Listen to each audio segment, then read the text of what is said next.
Hi all, it's Emily Rand with ESPN Esports, and today I'm here to talk about my top 5 LCK teams before we discuss them further on our live pre-lull show on January 11th. So for those who may have watched the recent Kespa Cup, some of these are going to maybe come as a surprise, some of them might not come as a surprise. Coming in first, I love Gen G's new lineup. I think talking to people in the organization, their really early signing of Ruler, they had a really strong understanding of what they wanted for the lineup that they were going to go with in 2020. And then additionally, Clid being on the market came as a surprise, but ended up on this team because, again, he liked Ruler, he liked the players. This is a team that I expect to gel pretty quickly, and if they do, I think they're going to be the strongest team in the LCK. Obviously, there are always question marks. People are going to look at their Kespa Cup performance and be like, what are you talking about? But I still think this is going to be one of, if not the strongest LCK team. Second, should also come as no surprise, it's going to be SKT. I know people have a lot of questions about their top lane performance specifically. I think Kana is very young and raw, but I think he can do really well. A lot of it's going to depend on if they do end up playing Roach and how well he can perform. I don't think as highly of him, but I think the rest of the team is still incredibly strong. And they just have to shore up a few things with Cuz in the jungle and his communication with the rest of the team. But just based on their history, based on what most of this roster has already been able to accomplish, I still think they'll stay towards the top of the LCK standings. So, third, Deft is actually enough to turn your team into a playoff team. And that's why my pick for number 3 is going to be Dragon X.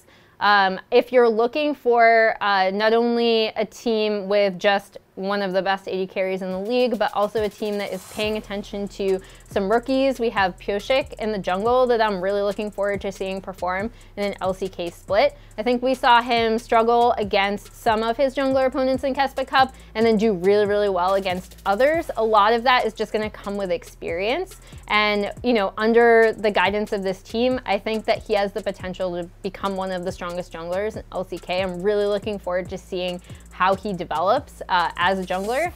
Another thing I want to point out about this team is that for those who may not know, I've been slightly more down on Chovy than others because I thought he was a little bit too singular in his playstyle, where he'd over-focus on the 1v1 matchup and not necessarily pay attention to his side lanes or his jungle or his jungler. From what we've seen of him internationally recently, and then also in the Kespa Cup, he really seems to be trying to become more of a well-rounded player, trying to have better map awareness, paying attention especially to the bot side of the map. And if he can continue to improve in that area, I definitely think Dragon X can vie for the LCK title this spring. Next is Afrika. I was really excited to see Mystic return to the LCK. He's been a at least top 5, arguably top 3 LPL AD carry for the past few years. He's incredibly strong, and I loved watching this Freaks team. They were the winners of the recent Kespa Cup, for those who don't know. They seem to be really fun. They seem to be willing to take risks with their plays, and the only kind of question mark I have about this roster is Fly. Not because I don't think he's a good player. I'm actually probably the strongest Fly apologist here or out there in terms of esports journalists, but I like Fly. He has a really weird champion pool that he likes to stick to, and right now it kind of does go in line with what we've seen from successful teams in the meta, where you have a roaming mid, they're maybe playing some weird picks, they're paying attention to side lanes, they're kind of acting almost as a second jungler.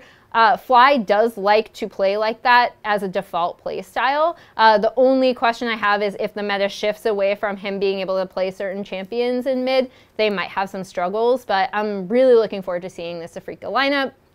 And then 5th is Damwon. They did not look that impressive in Kespa Cup. I think they're going to have the same issues that we saw from them at Worlds in terms of maybe their bot lane might not be able to perform as well as their top side, but I still think that based on Damwon's performance last year, based on their performance internationally, they still have a ton of room to grow with their young players, and I think incredibly highly of their top side of the map. So those are my 5 LCK teams to watch going into the split.